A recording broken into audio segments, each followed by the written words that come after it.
Good morning everyone. চাকৰি বিচাৰিলেতো নহ'ব। চাকৰি বিচাৰাৰ আগতে কিছুমান ডকুমেণ্ট মানে ইম্পৰ্টেণ্ট ডকুমেণ্ট লাগিব, যি ডকুমেণ্ট নহ'লে আপোনালোকে এপ্লাই কৰিব নোৱাৰে। তাৰে ভিতৰত ইম্পৰ্টেণ্ট ডকুমেণ্ট দুখনৰ বাবে আজিৰ এই ভিডিঅ'টো বনাইছোঁ।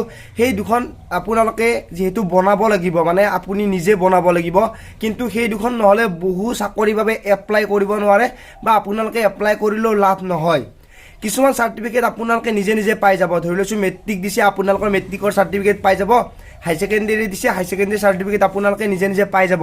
কিন্তু কিছুমান চাৰ্টিফিকেট আছে আপোনালোকে বনাব লাগিব বা নিজে কষ্ট কৰি যাব লাগিব।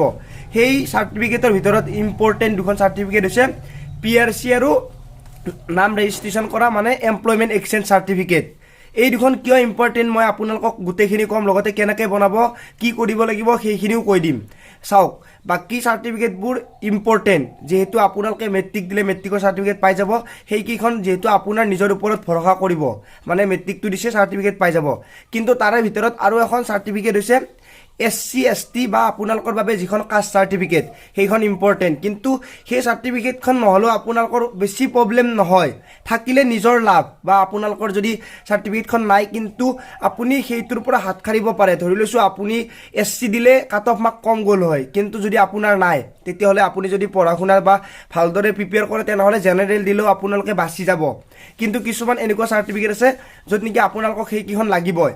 ধৰি লৈছোঁ এমপ্লয়মেণ্ট এক্সচেঞ্জ চাৰ্টিফিকেট, এইখন নহ'লে আজিকালি অসমৰ বহু চাকৰিতে এপ্লাই কৰিব নোৱাৰে। মানে সেইখন বহুত বেছি ইম্পৰ্টেণ্ট হৈ পৰিছে। সেইখন মেট্ৰিক পাছ কৰিলেই বনাব পাৰিব। মানে আপোনাৰ যেতিয়া মেট্ৰিক পাছ কৰিব আপুনি তেতিয়া সেই চাৰ্টিফিকেটখন বনাব পাৰিব মেট্ৰিকৰ চাৰ্টিফিকেটেৰে। আৰু 3 বছৰ পিছত সেইখন ৰেনিউ কৰি থাকিব লাগে। যিহেতু ৰেনিউ কৰি থাকিব লাগে, আপোনালোকে আগৰ চাৰ্টিফিকেটখন লৈ গ'লে হ'ল আৰু সিহঁতে ৰেনিউ কৰি দিব। আৰু যদি নতুনকৈ যায় তেনেহ'লে আপোনালোকে ৰাতিপুৱা সোনকালে যাব লাগিব আৰু লাইন ধৰিব লাগিব। তাৰপিছত ধুনীয়াকৈ এখন ফৰ্ম দিব, ফৰ্মখন ফিল আপ কৰি ছাবমিট কৰি ডকুমেণ্টৰ লগত দি দিলে আপুনি সেইখন পাই যাব। আৰু বেছি ভেজাল নাথাকে, কেৱল যাব লাগে, ডকুমেণ্টখিনি দিব লাগে, চাৰ্টিফিকেটখন পাব, সেইটোতে সমাপ্ত।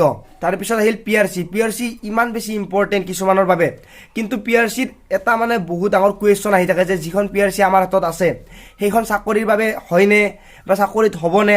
নিশ্চয় হ'ব। কিন্তু সেই চাৰ্টিফিকেটখন মানে যিখন PRC আছে, আগৰ যিখন PRC আছিল সেইখন মানে জব ৰিলেটেড আছিল। এতিয়া আমাৰ হাতত যিখন চাৰ্টিফিকেট আছে সেইখন PRC হৈছে এডুকেশ্যনেল, মানে হায়াৰ এডুকেশ্যনৰ বাবে সেই চাৰ্টিফিকেটখন ব্যৱহাৰ কৰা হয়। মেট্ৰিক পাছ কৰাৰ দিনাই আপোনালোকে সেই চাৰ্টিফিকেটখন বনাব পাৰিব। চাৰ্কুল অফিচ হওক, DC অফিচ হওক বা SDC অফিচ আপোনালোকে গৈ এখন ফৰ্ম লৈ ফিল আপ কৰি ছাবমিট কৰিব লাগিব, ডকুমেণ্টখিনি দিব লাগিব। মেট্ৰিকৰে হওক বা গামবুঢ়া চাৰ্টিফিকেট, এনেকুৱা যিখিনি চাৰ্টিফিকেট লাগে সেইখিনি দি আপোনালোকে ছাবমিট কৰি দিয়াৰ পিছত সেই চাৰ্টিফিকেটখন পাই যাব। কিন্তু সেই চাৰ্টিফিকেটখন যে আছে সেইখন ইম্পৰ্টেণ্ট হয়নে নহয় বা সেইখন কামত আহিবনে নাহে, বহুতে ভাবি থাকে যে এইখন এডুকেশ্যনেল PRC, এইখন কামত নাহে, এইখন জব ৰিলেটেড PRC নহয়। এইখন আজিকালি যিখন জব ৰিলেটেড আছিল সেইখন টোটেলি বন্ধ হৈছে, সেইখন নাপায়। গতিকে যিখন PRC আপোনালোকৰ হাতত আছে মানে হায়াৰ এডুকেশ্যনৰ বাবে, সেইখনে হৈ যাব, সেইখনে কোনো প্ৰব্লেম নিদিয়ে। যদি আপোনালোকে আৰু এখন চাৰ্টিফিকেট বনাই থৈ দিয়ে PRCৰ লগতে, আৰু এখন চাৰ্টিফিকেট ইম্পৰ্টেণ্ট, সেইখন হৈছে ডমিচিয়েল। আপোনালোকে ডমিচিয়েলখনো বনাব পাৰে নটাৰীৰ সহায়ত, বা আপোনালোকে DC অফিচত গৈ সেই ডমিচিয়েলখন বনাই লৈ থ'ব পাৰে। য'ত PRC কামত নাহে সেইখন ডমিচিয়েল কামত আহিব। কিন্তু PRCখন বহুত ইম্পৰ্টেণ্ট। PRCখন আপোনালোকে কেৱল যাওক, ফৰ্মখন ফিল আপ কৰক, ডকুমেণ্ট ছাবমিট কৰক আৰু 120 নে 150 ৰুপিজ আপোনালোকে দিব লাগিব। তাৰপিছত 14-15 দিনৰ ভিতৰত আপোনালোকে অনলাইন যোগে PRCখন পাই যাব, ডাউনলোড কৰিব পাৰিব। বা আপোনালোকে DC অফিচ, SDC অফিচ বা চাৰ্কুল অফিচ য'তেই বনায় তাতে আপোনালোকে সেই চাৰ্টিফিকেটখন পাব। এই দুখন এইবাবে ইম্পৰ্টেণ্ট, এই দুখন নহ'লে আপোনালোকে বহুত বস্তুত এপ্লাই কৰিব নোৱাৰে। বিশেষকৈ এক্সচেঞ্জ যিখন চাৰ্টিফিকেট, মানে আমাৰ নাম ৰেজিষ্ট্ৰেশ্যন কৰা চাৰ্টিফিকেট, সেইখন নহ'লে বহুত চাকৰিত বাবে এপ্লাই কৰিব নোৱাৰা হৈছে। অসম চৰকাৰৰ সকলোতে বিচাৰে এক্সচেঞ্জ নাম্বাৰ বা যিখন নাম ৰেজিষ্ট্ৰেশ্যন কৰা আছে তাৰে নাম্বাৰটো বহুত বেছি ইম্পৰ্টেণ্ট। আৰু 3 বছৰ নহ'লে হোৱাৰ আগতে আপোনালোকে ৰেনিউ কৰি ল'ব। মাহটো যোৱাৰ পিছত কিন্তু যদি বেছি দিন হৈ যায় তেনেহ'লে নতুনকৈ বনাব লগা হয়। নতুনকৈ বনাব লাগিলে আকৌ আপোনালোকে নতুন জামালা, লাইন পাতিব লাগিল, ফৰ্ম ল'ব লাগিল, ফিল আপ কৰিব লাগিল, বহুত বেছি প্ৰব্লেম। গতিকে আপুনি ৰেনিউ কৰি ৰাখিব 3 বছৰৰ মূৰে। যিখিনিৰ বয়স হৈছে, মেট্ৰিক পাছ কৰিছে, তেওঁলোকে যাওক আৰু বনাই থৈ দিয়ক, বহুত বেছি ইম্পৰ্টেণ্ট হয়।